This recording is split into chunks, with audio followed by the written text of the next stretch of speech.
Assalamualaikum warahmatullahi wabarakatuh. Mari kita awali dengan tilawah bersama untuk jamaah yang ada di rumah. Silakan mengambil tempat, mengambil mushaf dan menyiapkan waktu untuk mudah-mudahan kita dicatat oleh Allah sebagai orang-orang yang istiqomah dalam memegangi Al-Quran. Mudah-mudahan nanti Al-Quran benar-benar menjadi syafaat kita di dunia sampai di akhirat. Tilawah kita akan dimulai dari surat Az-Zahid ta'ala wa li syafaati Rasulullah sallallahu alaihi wasallam. Al-Fatihah. A'udzu billahi minasy syaithanir rajim. Bismillahirrahmanirrahim. Alhamdulillahi rabbil alamin. Ar-Rahmanir-Rahim. Maliki yaumiddin. Iyyaka na'budu wa iyyaka nasta'in. Ihdinas siratal mustaqim. Siratal ladzina an'amta 'alaihim ghairil maghdubi 'alaihim waladdallin.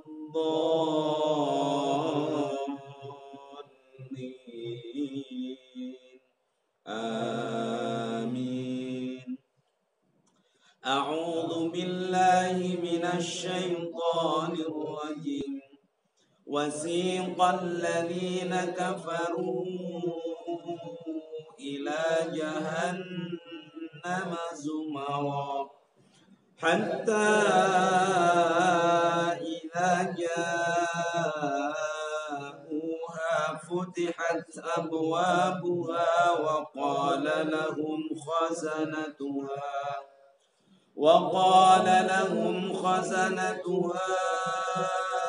alam ya'tikum rusulun minkum yatluna 'alaikum ayati rabbikum wa yunzirunakum liqa'a yawmikum hadha qalu khalidin wa qalu alhamdulillahi alladhi sadaqana wa'dahu wa awrathana al-ardha natabawwa'u minal jannati haythu nasha' fa ni'ma ajrul 'amilin. Wa taral malaikata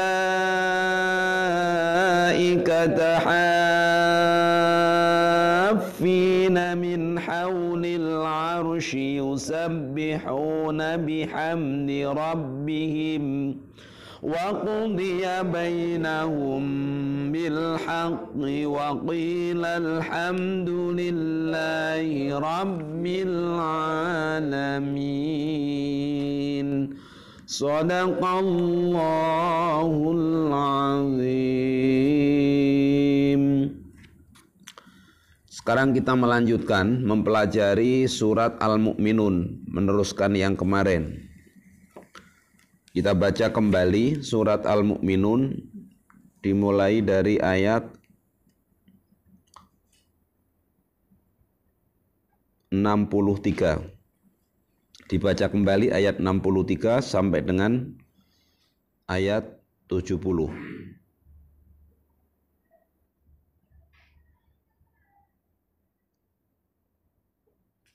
Surat Al-Mu'minun ayat 63 sampai dengan ayat 70.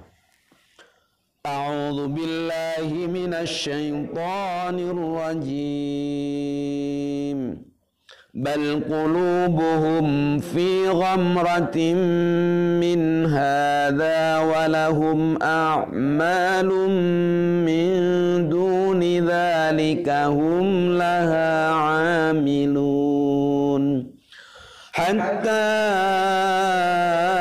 idza akhadna mutrafihim عليهم بالعذاب إذا هم يجأرون لا تجأروا اليوم إنكم منا لا تنصرون.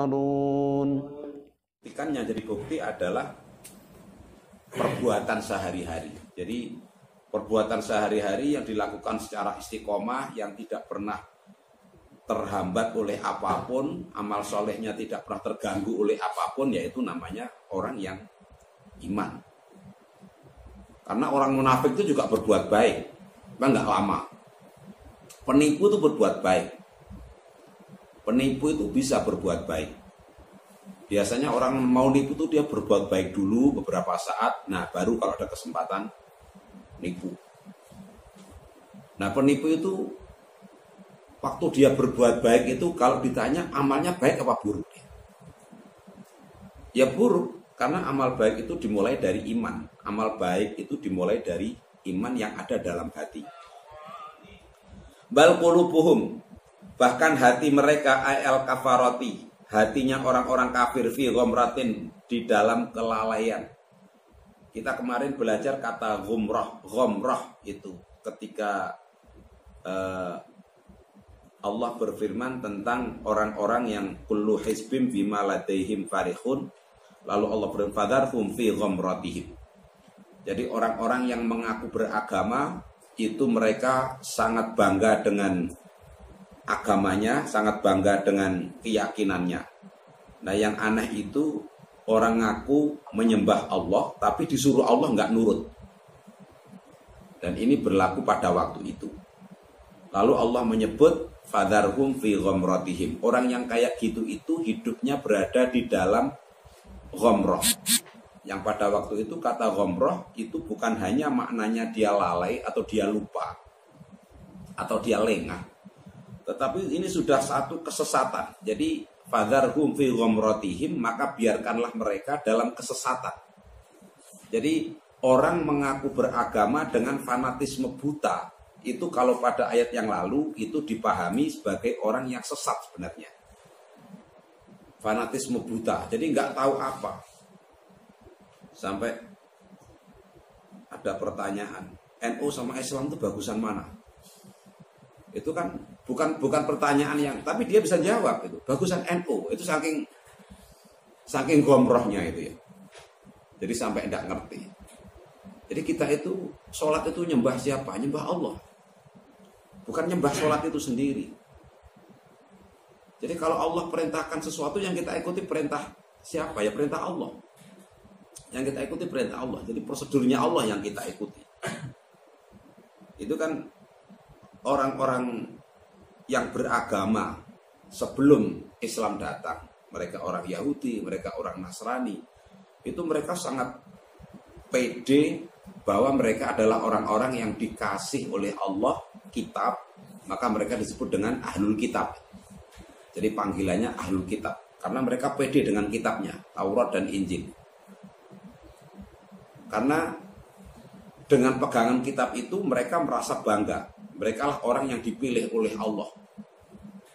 Tetapi kebanggaan mereka itu lupa bahwa mereka itu diberi kitab itu atas kehendak Allah.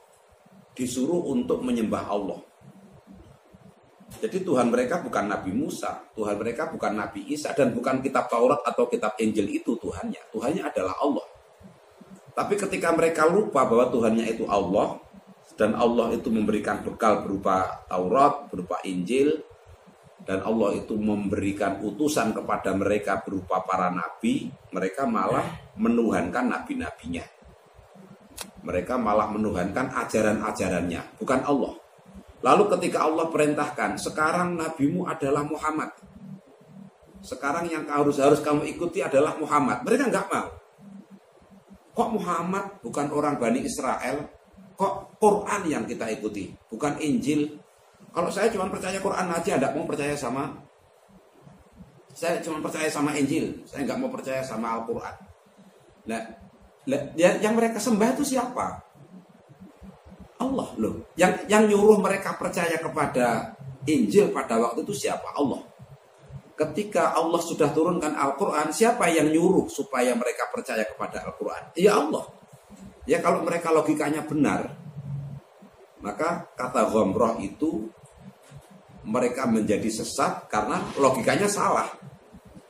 Saking fanatiknya kepada Injil sampai nggak mau ngikuti Al-Quran. Saking fanatiknya kepada Nabi Isa sampai nggak mau ngikuti Nabi Muhammad.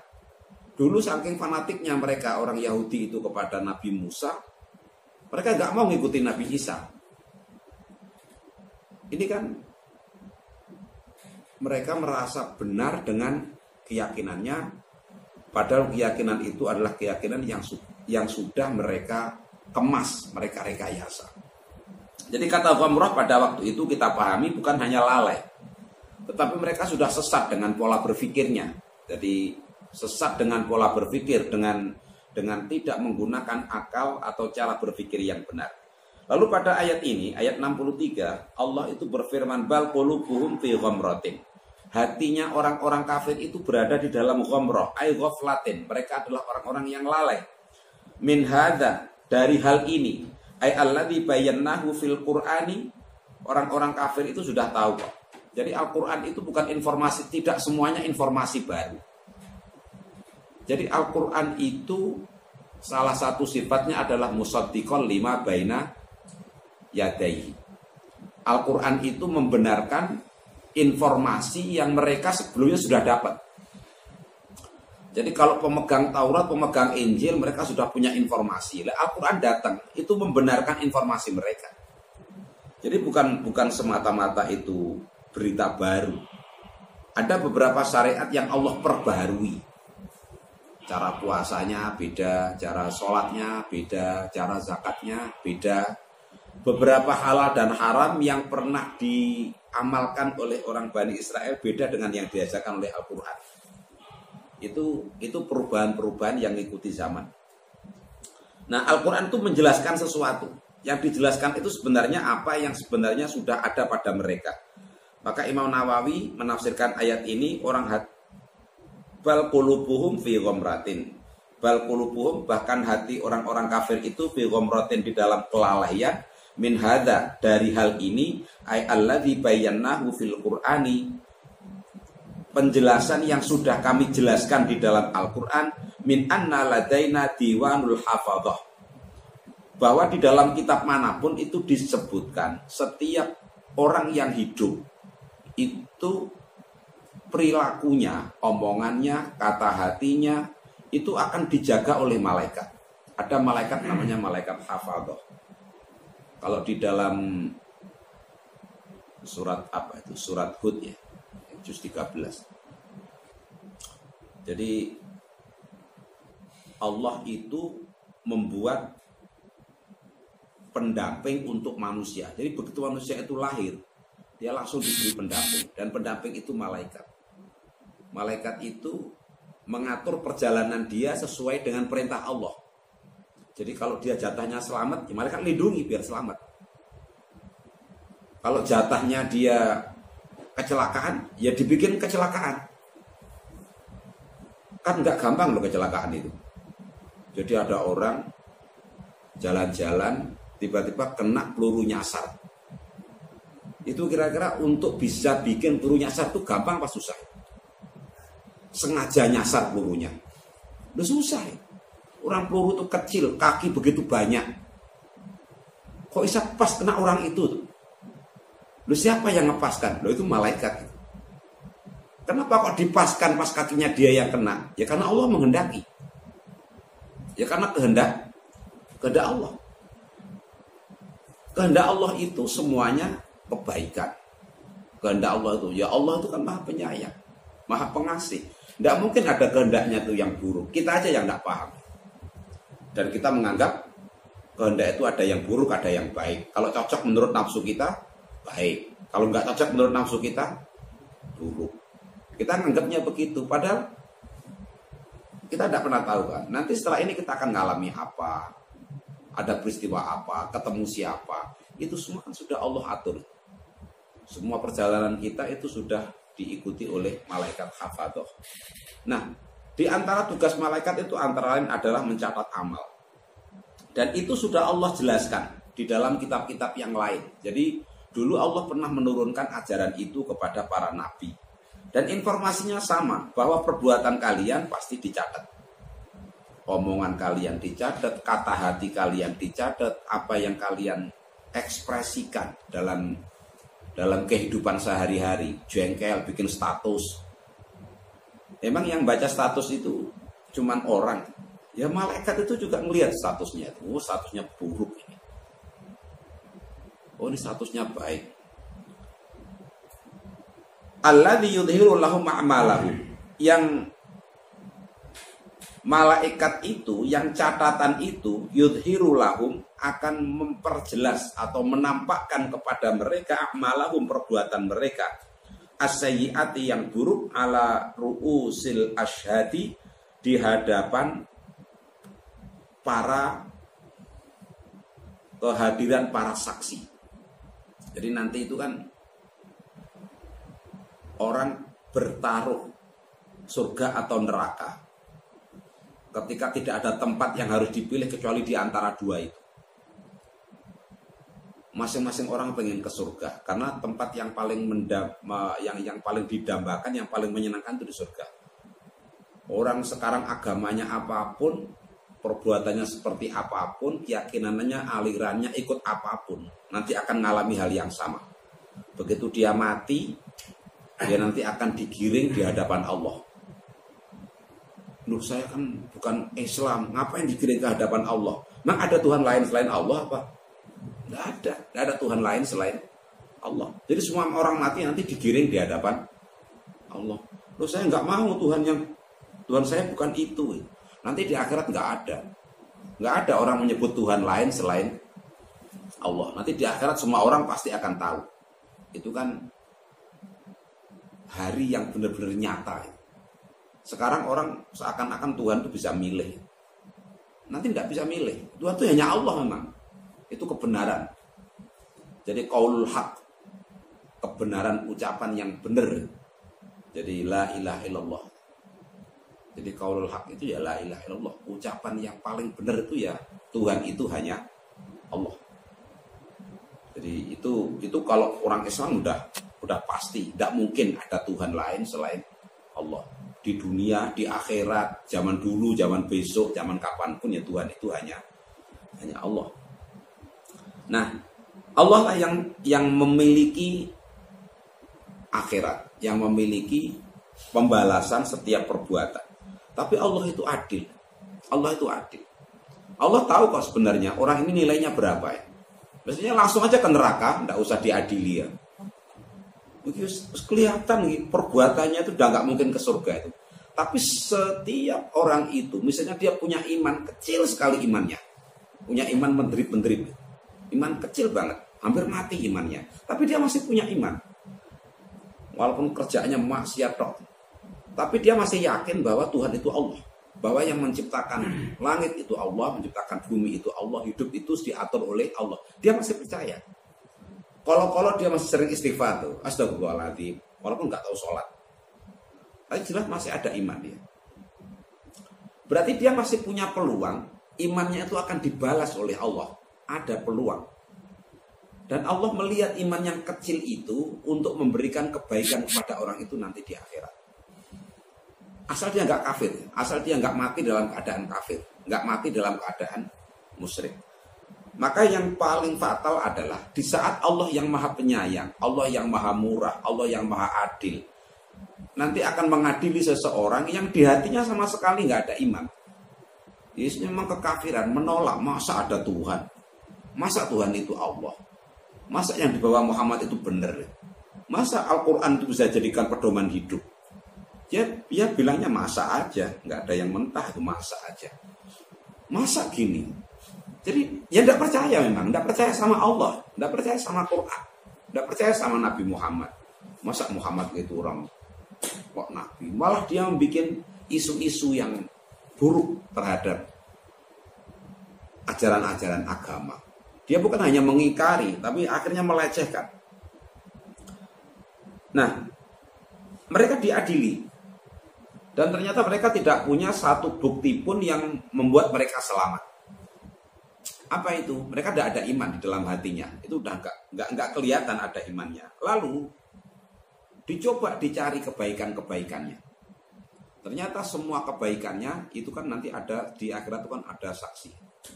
Saksi itu kan banyak. Ada saksi para nabi, ada saksi sesama manusia, ada saksi tempat.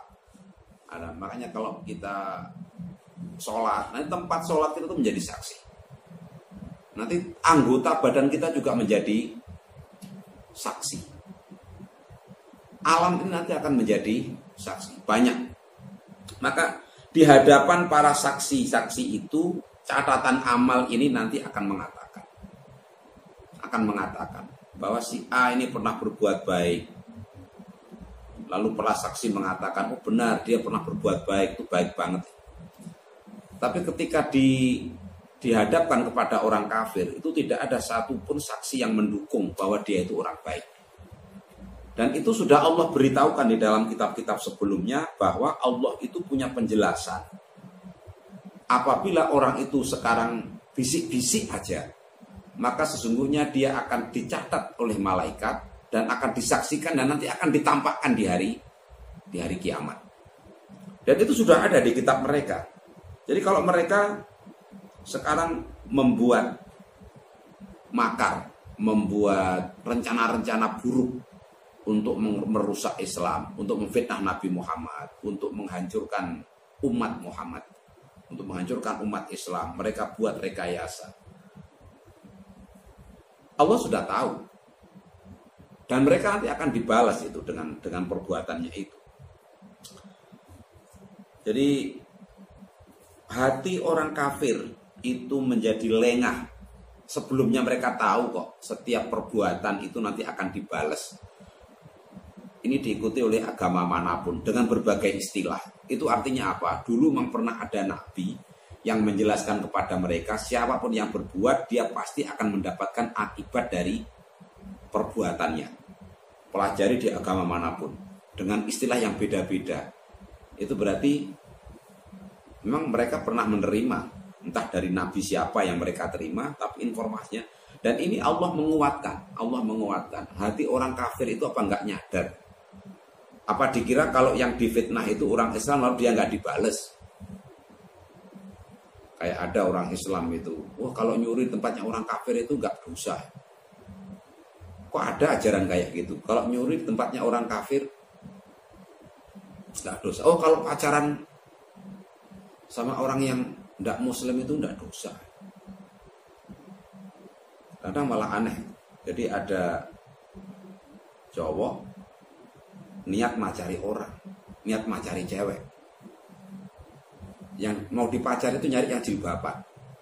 Tapi dalam hati itu sudah ada ini. Ini bukan untuk pernikahan ini. Ini guru selaman yang Bali dok. Untuk cinlok lah. Untuk cinta lokasi. Nah, tapi milih yang jilbaban, yang suci. Terus digonceng. Malam minggu jalan-jalan. Nanti. Jadi dia maksiat. Jadi orang suci itu dikotori. Jadi lek niat ngotori ya jangan ngotori yang suci. Wah tapi kan pacaran nyari yang muslimah lah. Orang mau pacaran kok nyari yang muslimah. Pacaran terserah karo wedhus atau karo sapi aja. Jangan sama muslimah. Muslimah itu terlalu suci untuk dipacari gitu ya. Kalau mau dinikah monggo, tapi kalau mau dipacari aja apalagi udah jelas di sana dia udah mau nikah, udah punya calon. Di sini kesepian nyari lagi misalnya. Terus nyari yang jilbaban, yang rajin ke masjid lagi yang dicari. Lalu dia patah hati ya. Nah, setelah patah hati ditinggal, itu kan dosanya itu buat tumpuk itu dia itu. Dia itu buat tumpuk. Yang penting kalau pacaran aja karo wong. Kalau cuma mau bikin main-mainan aja pakai binatang, apa burung atau apa itu aja. Jangan. Itu aja sudah dosa itu. Apalagi yang dipakai mainan itu manusia yang suci, yang oleh orang tuanya dijaga baik-baik. Yang dia juga berusaha jadi orang baik. Lalu percaya kepada remaja masjid. Belum dipacari soalnya macari remaja masjid dikira mesti suci. Ternyata ya tidak tentu juga. Jadi lupa bahwa kalau kita berbuat kepada siapapun kita berbuat pasti akan dibalas oleh Allah. kafir juga lupa. Dikira kalau mitnah orang Islam itu gak dosa. Ada juga orang Islam yang lupa. Dikira kalau pokoknya kalau pacaran lalu udah syar'i, pacarnya pakai jilbab, ya terus gonceng kemana-mana. Ya kalau pacarnya pakai jilbab ya syar'i, tapi gonceng kemana-mana tuh yang masalah. Terus ya banyak lah. Jadi kalau belum nikah ya jangan pacaran, kan aturannya kan begitu. Lalu nanti kalau PDKT sama cewek yang nggak pakai jilbab itu merasa berdosa. Ya kebalik. Maksudnya kalau cuma PDKT sama yang nggak berjilbab, nanti diarahkan supaya mau jilbaban. Jangan yang dijilbaban, udah jilbaban didekati untuk bikin mainan, lalu ditinggal. Nanti akhirnya ada cewek jilbaban frustasi. Frustasinya berbentuk melepas jilbab. Itu dosanya siapa itu? Ini lo ada loh orang Islam. Ya aktif di masjid juga itu. Itu kan dia terlalu bangga, terlalu kegeeran dengan statusnya sebagai remaja masjid. Walahum a'malum min duni dzalika hum laha 'amilun. Walahum, dan mereka memiliki al-kufaru, orang kafir itu selalu memiliki a'malun, beberapa perbuatan min duni dzalika yang tidak yang tidak sama dengan itu. A'malu sayyi'atin ghairi kauni qulubihim fi ghaflatin 'azimatin. Orang-orang kafir itu selalu melakukan perbuatan-perbuatan yang buruk di samping mereka memang memiliki hati yang sesat, hati yang lalai. Jadi niatnya aja udah buruk, ditambah dengan perbuatannya juga buruk. Mimma dzukira wa hiya fununu ma'asihim, yang antara lain kalau mau diuraikan perbuatan buruk itu adalah sehari-hari mereka itu yang dilakukan adalah maksiat. Jadi berbagai jenis maksiat mereka. Qata'anihim fil Quran. Apa itu?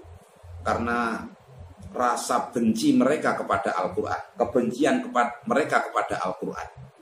Pokoknya bencilah pada informasi Quran itu. Al-Quran itu diheleh semua. Heleh. Apa? Itu kan karangan Muhammad. Jadi Al-Quran itu dianggap karangan. Wa iqamati imaihim fi zina. Dan praktek-praktek mereka memperlakukan budak-budak mereka untuk berzina. Jadi orang yang tidak percaya kepada Allah itu sudah merupakan bentuk hati yang gelap. Hati yang kafir itu hati yang gelap.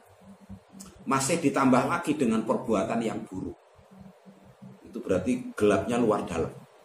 Nah, orang yang dalam hatinya gelap, kenapa dia lebih cenderung untuk melakukan keburukan? Karena memang dalam hatinya tujuan hidupnya kan bukan akhirat, tujuan hidupnya bukan surga, tujuan hidupnya itu nyari dunia. Kalau orang itu malas kawin, ngapain kawin? Kawin itu repot, ngadepin perempuan satu, nyariin makan, nganter ke pasar. Nanti belum lagi kalau dia cerewet itu di telinga bisa panas ya. Repot kawin. Nah, kalau cuma untuk kebutuhan menyalurkan hawa nafsu kan itu bisa beli di mana-mana. Jadi orang itu kalau tidak karena beriman dia nggak mau kawin. Jadi ya orang mau kawin itu mending lah, udah minimal dia sudah ada ciri-ciri dia beriman. Ciri-cirinya beriman tuh ada, misalnya dia kawin, misalnya ya dia tidak maksiat. Karena orang kalau tidak beriman kepada Allah, tidak beriman kepada hari akhir, itu melihat apapun yang dinilai uang. Jadi kalau dia dokter, itu melihat orang itu pasien, calon pasien. Jadi bukan dilihat, pokoknya lihat apapun tuh uang yang dipikirkan. Nyekolahkan anak dipikirkan dapat uang berapa, melakukan kegiatan yang dipikirkan dapat uang berapa. Nah, Imam Nawawi memberikan contoh, ada dua pola buruk cara berpikir orang kafir yang waktu itu terjadi adalah di dalam hati mereka itu tidak kelihatan memang. Itu ada kegelapan dengan cara membenci Al-Quran. Dan di dalam praktek sehari-hari itu mereka menjual budak-budak wanita mereka untuk dipraktekkan untuk berzina. Jadi mucikari. Jadi kalau mereka beli budak itu kan mahal. Budak itu mahal. Dan ada nilainya lah, pokoknya ada nilai, ada harga. Kalau budak itu dibiarkan, dia rugi. Nanti kan dijual makin tua, makin turun nilainya. Nah, sebelum dia rugi, budak-budak wanita itu dijual ke laki-laki, ditawarkan. Mau nggak ngumpulin budakku? Ya dijual memang, dijual. Itu tradisi orang kafir ya, tradisi orang kafir pada zaman itu. Hum laha amilun. Hum mereka itu laha terhadap perbuatan-perbuatan yang buruk, terhadap maksiat yang bermacam-macam, akmalu dunidalik amiluna. Mereka adalah orang yang senantiasa melakukan aihum mustamiruna. Mereka orang-orang yang selalu atau terus-menerus al-a'malin sayyi'atin untuk selalu melakukan amalan-amalan yang buruk. Hatta idza akhadna mutrafihim, hatta idza akhadna, sehingga ketika kami sudah menyiksa mereka, sehingga ketika kami sudah mengambil atau menyiksa mutrafihim. Mutraf itu ada banyak istilah dalam Al-Quran menggunakan kata mutraf itu pentolan bahasa kita itu. Pentolannya. Biasanya digambarkan mutraf itu kalau seperti Imam Nawawi menggambarkan mutrafihim itu ai akabirahum. Orang yang menjadi pembesar-pembesar mereka. Alladzina yang mereka itu amadahumullahu, orang-orang yang diberi karunia oleh Allah, diberikan oleh Allah Ta'ala bil mali wal banina, diberikan harta wal banina dan anak. Yang disebut mutraf itu adalah orang terpandang yang hartanya banyak dan anak buahnya banyak. Sekali komando dia bisa melakukan banyak hal. Kalau orang miskin tuh komando kira-kira dituruti orang enggak? Orang miskin ngomando teriak-teriak aja nggak ada yang ngikuti. Kenapa ya? Karena dia miskin, ya berarti dia bukan mutraf. Mutraf itu begitu dia ngomong itu orang kanan kirinya udah bingung gitu. Berarti dia orang berpangkat, orang berpengaruh, orang yang hartanya banyak. Itu disebut mutraf. Orang seperti itu mestinya enak hidupnya. Mestinya dia tidak mengeluh mestinya. Orang apa-apa udah tinggal nunjuk jari. Mestinya enak. Dan mestinya dia tidak punya kekurangan dalam hidup. Tetapi ketika Allah menyiksa orang ini, menyiksa orang-orang yang mutraf, orang-orang yang hidupnya berpengaruh dengan harta yang banyak, dengan anak buah yang banyak. Akhadna mutrafihim bil adzabi, ketika kami mengambil orang-orang yang berpengaruh itu bil adzabi dengan azab, ay al-ukhrawi, azab yang di akhirat. Idhum yaj'arun. Tiba-tiba ketika itu, ketika mereka sudah merasakan azab, mereka menjerit. Mereka, kalau orang Jawa bilang sambat, tapi sambil teriak-teriak. Ayyartabi'u sautahum. Mereka meninggikan suaranya bil istighothati, dengan berteriak minta tolong. Fi kasfil adzabi, untuk bisa dibebaskan dari azab anhum, dari mereka. Lisiddati mahum alaihi, karena betapa kerasnya azab yang menimpa kepada mereka. Wa yuqalu lahum ala wajhid tabkiti, dan dikatakan kepada mereka dalam bentuk at-tabki, dalam bentuk penghinaan, la taj'arul yauma, janganlah kalian sekarang ini menjerit lagi. Kemarin membicarakan tentang orang-orang yang menolak Al-Quran. Kenapa ada orang disuruh ikut Al-Quran nggak mau? Suruh percaya sama Nabi Muhammad nggak mau? Suruh ngakui Allah sebagai Tuhan nggak mau? Suruh sholat juga nggak mau? Malah melecehkan, menghina. Orang-orang yang sekarang masih mampu melakukan itu karena mereka masih dikaruniai oleh Allah kekuatan. Biasanya yang ngayalan tuh ya yang kuat-kuat itu. Yang ngayalan tuh yang kuat. Wah, aku nggak sholat, saya kaya kok. Kalian yang sholat malah miskin. Jadi mereka mengandalkan pemberian Allah untuk menolak Allah. Mengandalkan apa yang Allah karuniakan untuk menolak perintah-perintah Allah. sampai mereka menjadi mutraf, mereka menjadi orang-orang terpandang. Nah, pada zaman Nabi Muhammad dan nabi-nabi sebelum Nabi Muhammad yang paling banyak menentang kenabian. Dari dakwah itu yang paling tentang langsung ditentang mentah-mentah itu yang menentang orang-orang hebat. Bukan orang bodoh, orang pintar, bukan orang miskin, orang kaya. Orang-orang yang punya pengaruh. Jadi Nabi itu memang luar biasa kesabarannya. Langsung berhadapan dengan orang-orang pengaruh. Sementara Nabi itu tidak didukung oleh siapapun, sendirian. Nah, nanti ada peristiwa, kalau di Mekah misalnya, itu kan Allah menghukum para pembesar-pembesar Quraisy itu tidak hanya di akhirat, bahkan di dunia pun mereka sudah ada yang dihukum, misalnya dengan terbunuhnya Abu Jahal,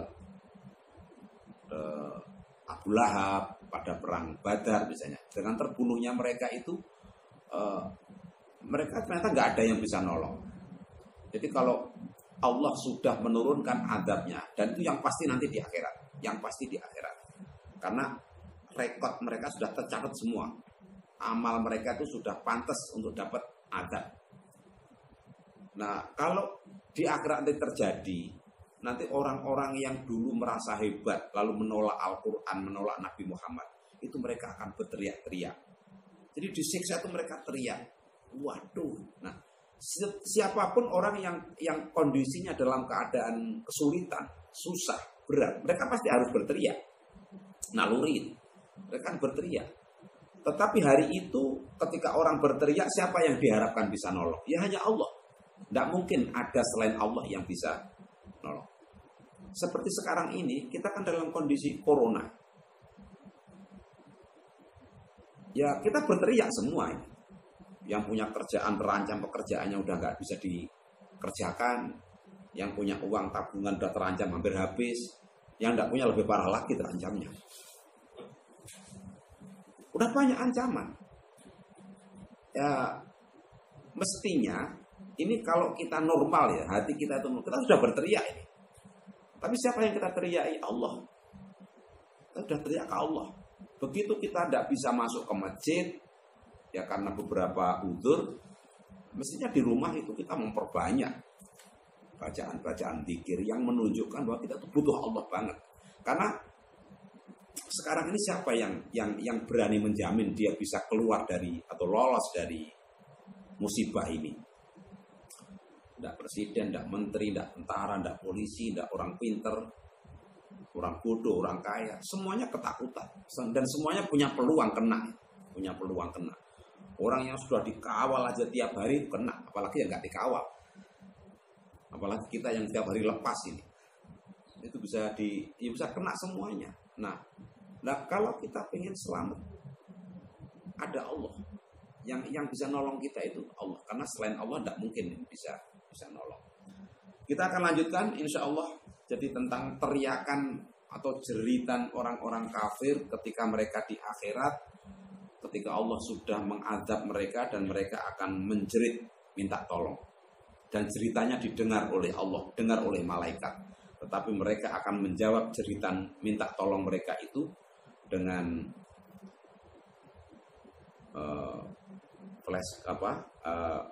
dengan mengisahkan kembali apa yang sudah mereka lakukan dulu di dunia. Dulu kan kalian yang milih di dunia untuk seperti ini dan seterusnya. Mudah-mudahan kita senantiasa mendapatkan petunjuk dari Allah, diberikan kekuatan untuk menjalankan perintahnya, menjauhi larangannya. Kita akhiri bersama dengan bacaan hamdalah, istighfar dan doa majelis. Alhamdulillahirabbil alamin. Astaghfirullahaladzim. Subhanakallahumma wa bihamdika asyhadu an la ilaha